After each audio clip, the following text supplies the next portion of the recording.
Sí, soy Rubén Pagliaforas, soy un productor agroecológico. Vivíamos en Mendoza y nos vinimos con la familia para acá. Ahora no estoy tanto en la tierra, está mi hijo trabajando. ¿Qué tipo de producción podemos encontrar aquí? Acá se produce manzana, cerezas como producto perenne y huerta, mucha cantidad de huerta. Todo lo que es producto de huerta, tomate, berenjena, lechuga, todo lo que es el producto de la huerta. ¿Cuál es la historia de la granja? Cuando nosotros vinimos acá, como te conté, nuestros amigos nos dijeron locos por venir al campo y cuando llegamos acá la gente del campo nos decía que éramos locos por venirnos de la ciudad porque ellos querían todo el tiempo irse a vivir a la ciudad. Y así que íbamos en contra de la corriente.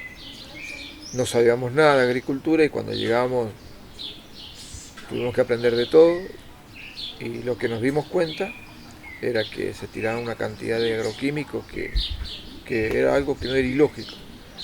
Generalmente la gente en la ciudad no sabe sobre eso. Consume y no tiene ni idea qué es lo que consume.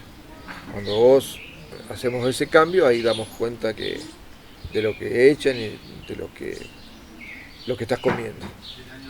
Vino una gente que nos dijeron, sí, se puede producir orgánico, y nos juntamos así por una conversación y nos dijeron, mira, allá hay otros locos que piensan como ustedes, y los locos se juntan, ¿viste? Y ahí empezamos a hacer orgánico. ¿Cuál es la situación de la agricultura en este momento en el mundo? Como decís vos, la agricultura va a un colapso. Eh, si no es la agricultura, va a ser el colapso también por otra cosa. Creo que son muchos ingredientes en este cóctel explosivo, digámosle así. Y uno, como dice él, es el petróleo, la energía, la tecnología que está avanzando mucho. Eh, hay una disputa de intereses muy grande y entre medio de eso está la agricultura corriendo entre todo eso. Eh, la gente cree que todo lo que consumo viene del supermercado, está totalmente alejada de la tierra y son consumidores nada más. Y nosotros los orgánicos, los biológicos, los biodinámicos, no somos prácticamente nada en todo el sistema productivo, así que no incidimos. Pero ya las enfermedades, todas las consecuencias, contaminación, todo que se está produciendo, la falta de agua, el cambio climático, todo está denotando como son las enfermedades, que ya es una epidemia casi las cantidades de enfermedades que hay. Me dijo una vez un enfermero que el 80% de los que mueren en Tunuyán mueren de cáncer. Y son todas estadísticas que están calladas, están silenciadas y que no se difunden. Los primeros que mueren son los agricultores convencionales. Y bueno, va a ser un cambio muy difícil, pero hacia eso vamos, hacia un colapso. Es inevitable, de todos los ámbitos, energético, climático, el agua,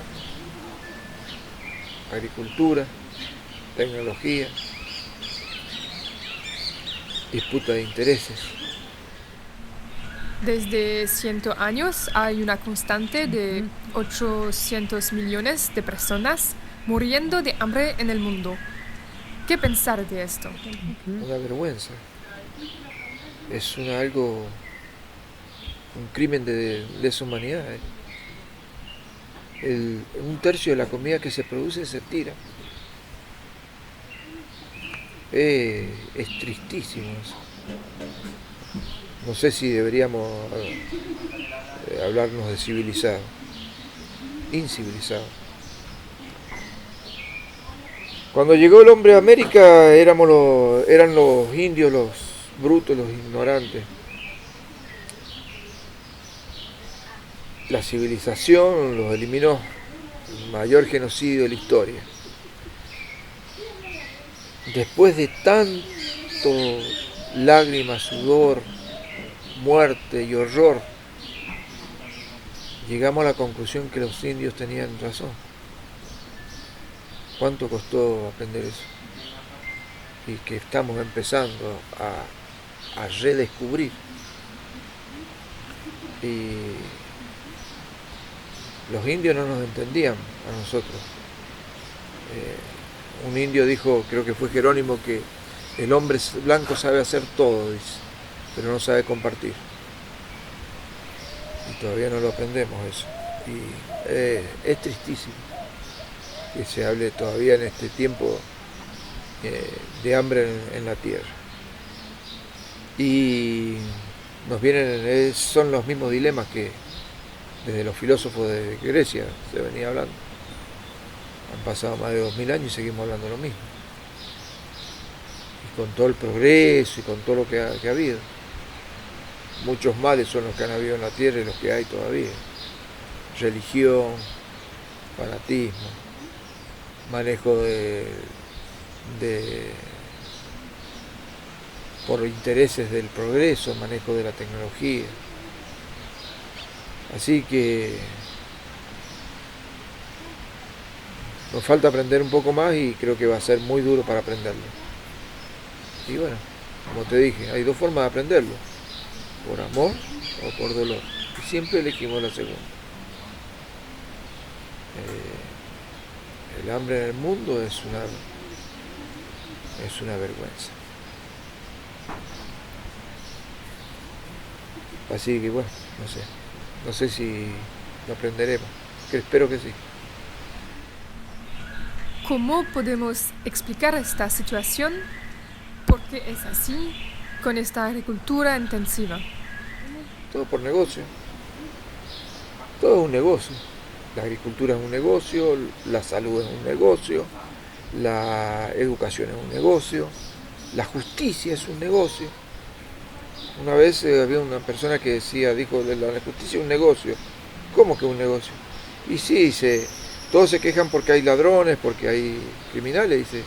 Pero ¿sabe cuánta gente no perdería trabajo si fuéramos todos buenos? Si no hubiera ladrones, si no hubiera criminales.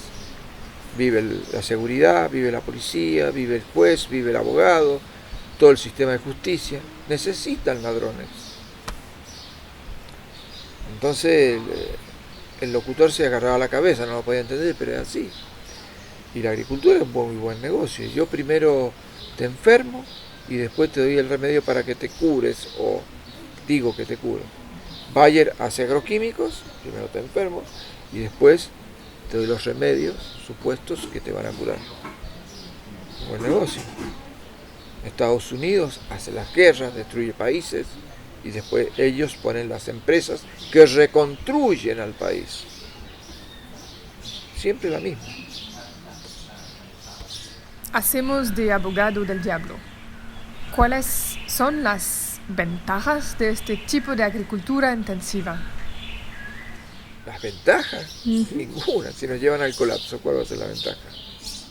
Por ejemplo, produces muchas comida para la gente. Pero por un tercio lo tiro. Tiro un tercio de lo que produzco. Y enfermo a la gente. Entonces las ventajas son para ellos, no para la gente. Esas son las ventajas para ellos. Los grandes monopolios, para los grandes... Siempre lo mismo, la plata va... Mira, vamos a ser muy simple. Si las encuestas dieron que el 1% es el que posee la riqueza del 99%, no hay más que discutir. Esa conclusión es terrorífica. Eso es terrorismo. Eso es lo que es el terrorismo real. Y no hay nada para cambiarlo, ¿eh? Quieren que siga así. Entonces, bajo esa conclusión no hay nada que se pueda discutir. Siempre el negocio va a ser para el 1%. Por último, maximizar los beneficios para los propietarios de las tierras. Sí, la cuestión de la tierra también, otro problema más. Con el Estábamos hablando de Tiberio y Graco sobre la ley agraria, estamos hablando de Grecia, que la tierra era del que la trabajaba. Mirá, en Grecia se hablaba de eso, sobre la ley agraria. Fue implementada por corto tiempo porque los burgueses se dieron cuenta que iban a perder y la sacaron. De ahí en más se siguió luchando hasta ahora, hasta estos tiempos, para el tema de la tierra. Que la tierra sea el que la produce.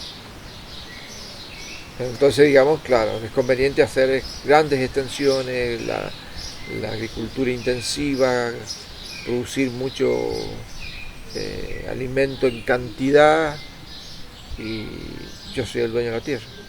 Entonces una persona, ¿sabes cuánto se necesita para cientos y cientos de hectáreas una persona para sembrar soja? 3 personas. ¿Sabes cuántos días trabajan por año los que producen en forma intensiva? La soja o el trigo, ¿no? 33 días, sacado por estadística. 33 días por año trabajan. ¿Qué hacen el resto del tiempo? Tomando café en el bar. Y sacando cuenta de cuánto en Chicago está valiendo la soja, proyectando. A tal punto ha llegado, que ha cambiado tanto esto, que hay gente que tiene campos, muchos cientos, miles de hectáreas, que no va ni siquiera al campo. Contrata la siembra, contrata la cosecha, a él le traen el dinero y se acabó. O sea que ni siquiera sabe qué es lo que hay en el campo.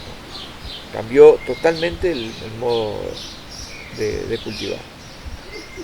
Y todo, ojo que es problema de la agricultura y de los agricultores también. Los agricultores lo único que quieren es ganar plata. Si en este momento yo tengo manzana y tengo una Royal Gala y en Europa hace furor la manzana Fuji, corto todo, no importa, corto todo y pongo Fuji. Y eso va cambiando como una moda. Después va a ser la Granny Smith o va a ser otras variedades y acá y así. Entonces todo está visto en función de negocio. Entonces no es un problema solamente de la agricultura intensiva, es un problema de acá. Ya te digo, es un problema de acá. Y también un problema de salud, porque Monsanto no nos dice todo eso. Te aseguro que Monsanto come orgánico. Monsanto, el dueño de Monsanto, estoy seguro que come orgánico. Es más, posiblemente biodinámico, no solamente orgánico.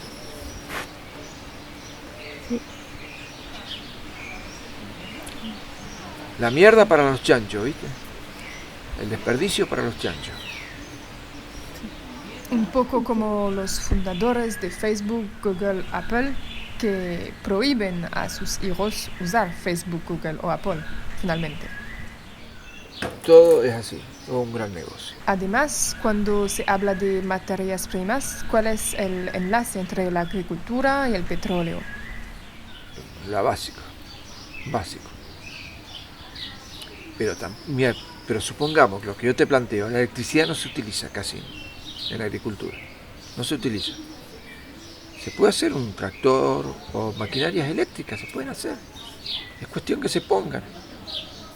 Ahora sigue siendo negocio, pero cuando la gente, supongamos que, como decir, viene el colapso, no hay más petróleo, que el petróleo va a sacar el gas, y bueno, después va a ser el gas, y después no va a haber, van a hacer biogás o biodiesel, y van a seguir, hasta que digan la gente, no, basta, no contaminen más, cambiemos.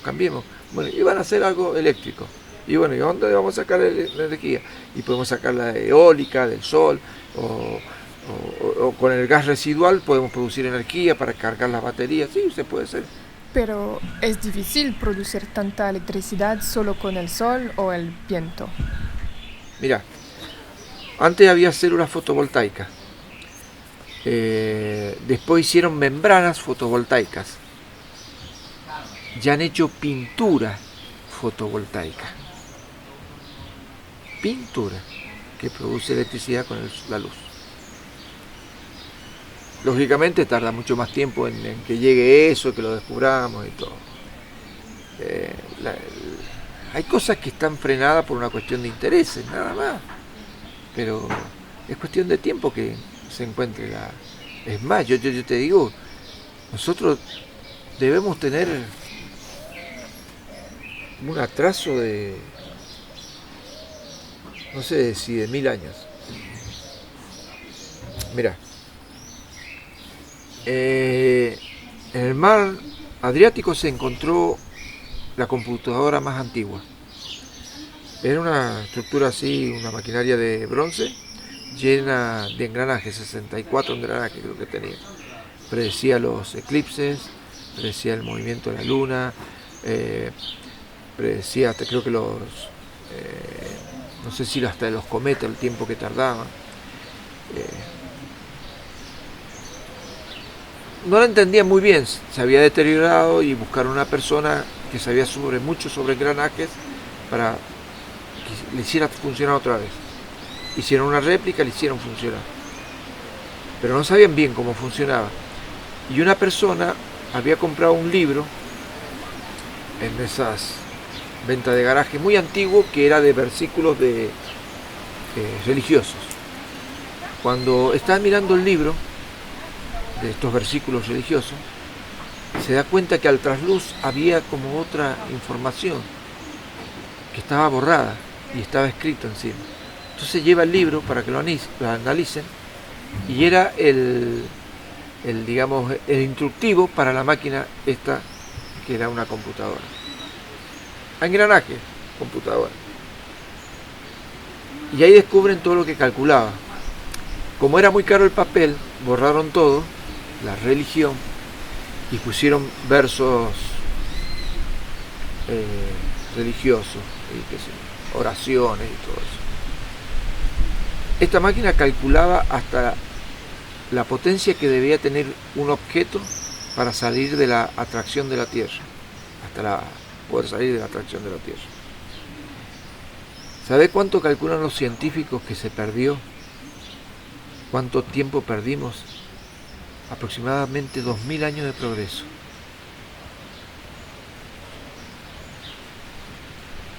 ¿Cómo se recupera eso?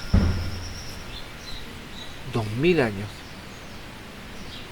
El mayor de los crímenes en la humanidad.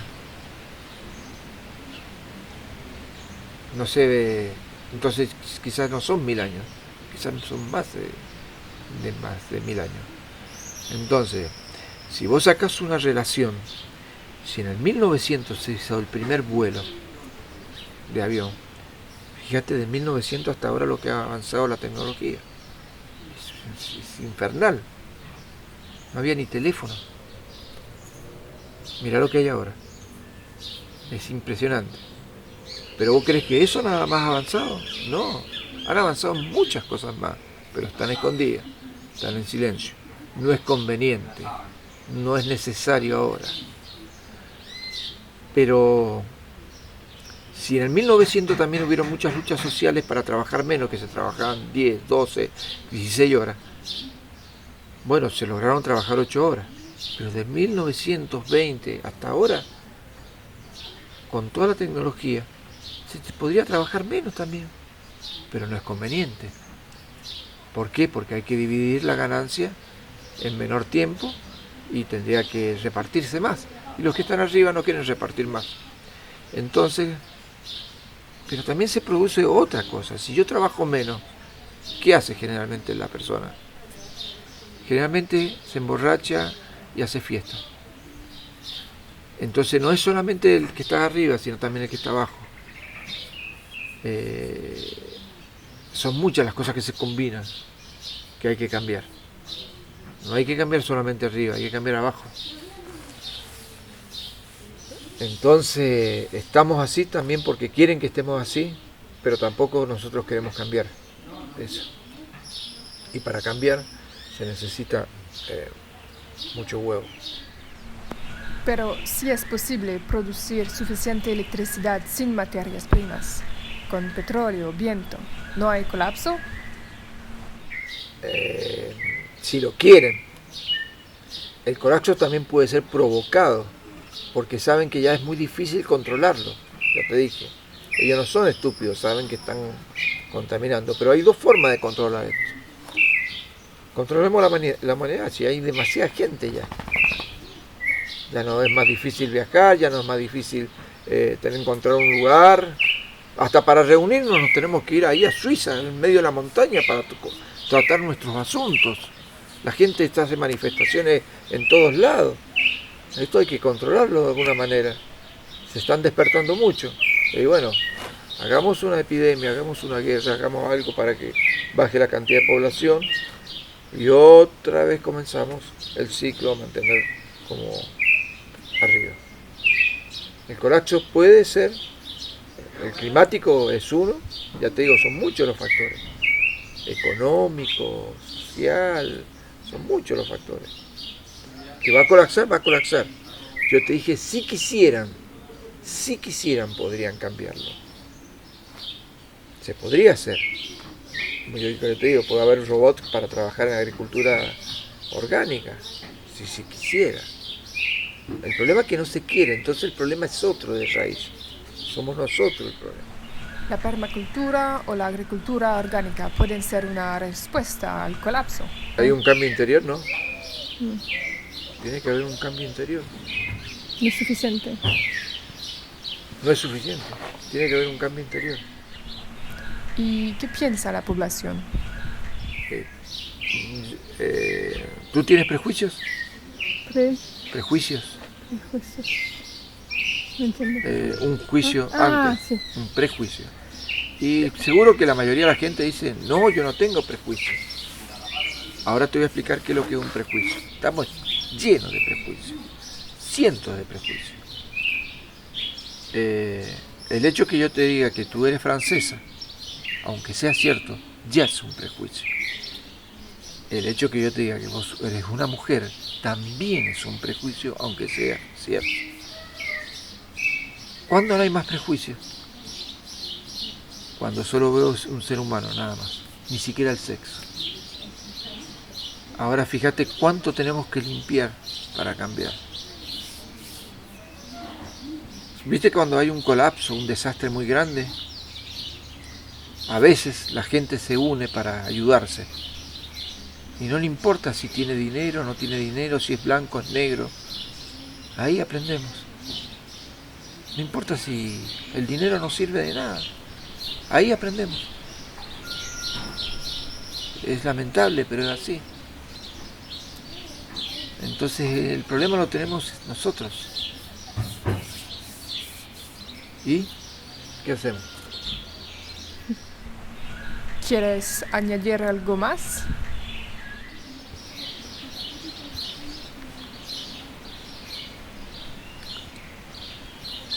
En este barco vamos todos. Todos somos responsables, en mayor o menor medida. Culpables unos pocos, responsables todos. El barco está a punto de hundirse y no nos damos cuenta. Y lo que se viene es muy duro, es muy duro. Yo me voy a morir, quizás no lo veo, pero va a llegar, tarde o temprano. Es cuestión de tiempo. Lamentablemente no aprendemos de otra forma que por un colapso, por el hombre, por la naturaleza.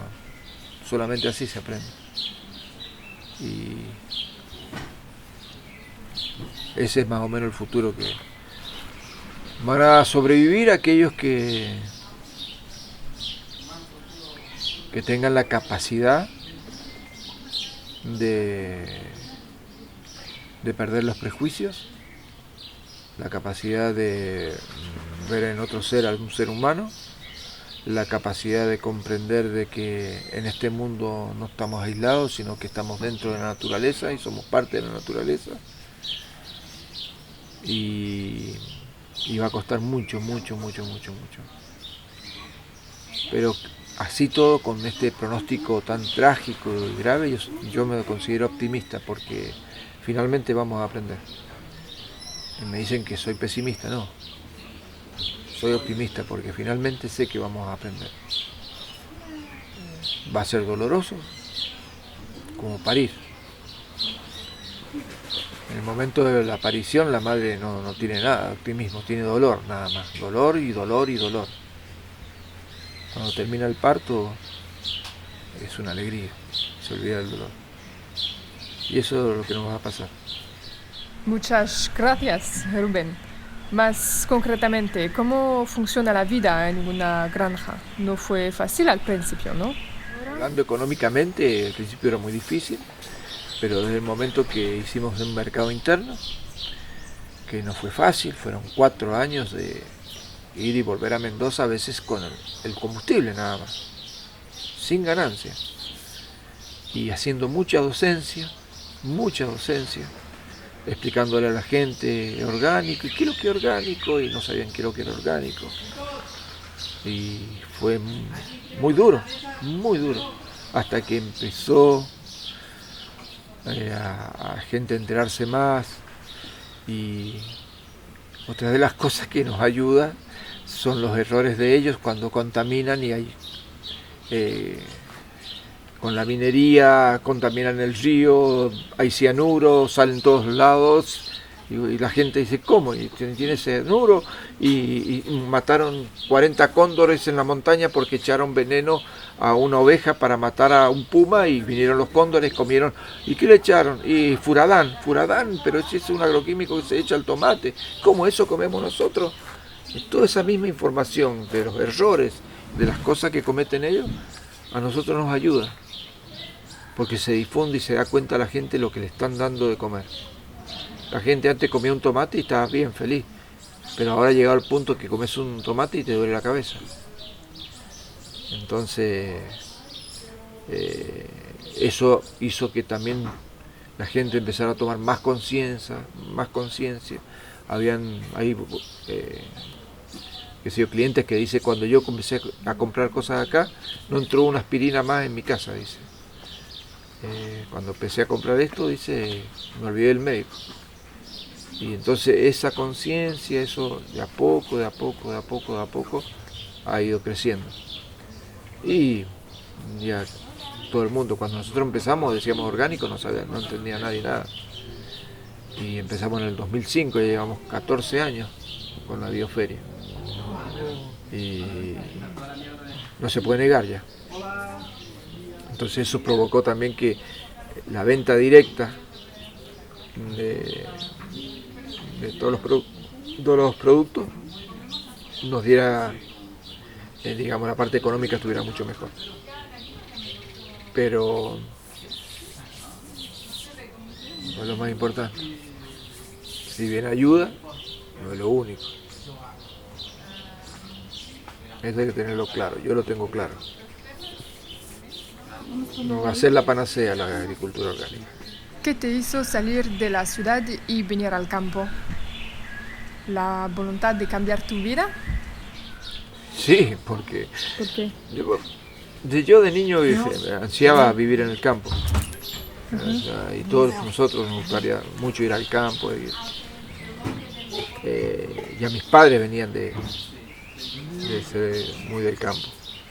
Y cuando estaba en la ciudad había cosas que me molestaban, estar en los lugares donde están las personas que venden dólares, todo eso me molestaba y siempre estaba incómodo en la ciudad, veía que era una locura todo, y eso que era Mendoza, que es un pueblo. Y decidimos junto con un grupo de personas que irnos a vivir al campo, vender propiedades y comprar esta finca. Y no fue fácil al principio y mucha gente se fue por un montón de motivos económicos, problemas que hubieron. Fíjate vos que lo más difícil de todo esto fue la convivencia. Por eso te digo que no es la panacea. La convivencia es dificilísima. Y bueno, el cambio fue bastante grande. Muy difícil, muy difícil, pero valió la pena, creo. Siempre valió la pena. Una solo última pregunta. ¿Me puedo preocupar? Después, ya te pongo. Sí. ¿Cuál es el día típico en una granja así? Ah, La semana. en la semana ¿Cómo es es el muy día? tranquila, o sea, ¿Es mejor que antes? sí, no vuelvo nunca más a vivir en la ciudad, ni loco. No, es muy tranquila acá. La gente no se da cuenta, pero tenés demasiados en la ciudad, eh, muchas cosas que mucha información todo el tiempo, mucha información. Te alteran toda esa cantidad de información. Acá, vos mira, estamos debajo de un nogal, con una brisa, tranquilos. Yo no cambio eso por vivir en un departamento ni loco. Yo cuestionaba también cuando vivía allá, yo tenía una casa que era una casa larga, así antigua, y había ventanas que daban a una pared. Y yo le decía a mi tío, pero ¿cómo puede ser que haya una ventana que dé a una pared? Y me dice, y es la propiedad, me dice, ahí termina. Pero está mal, le digo, eso no es lógico. Le decía, ¿por qué hay una casa al lado de la otra? Le digo, eso no es ilógico, ¿cómo va a haber una casa al lado de la otra? Me dice, vos estás loco, me dice. Y bueno, pero qué sé yo, la gente no se da cuenta. Siempre vi cosas que otros no veían.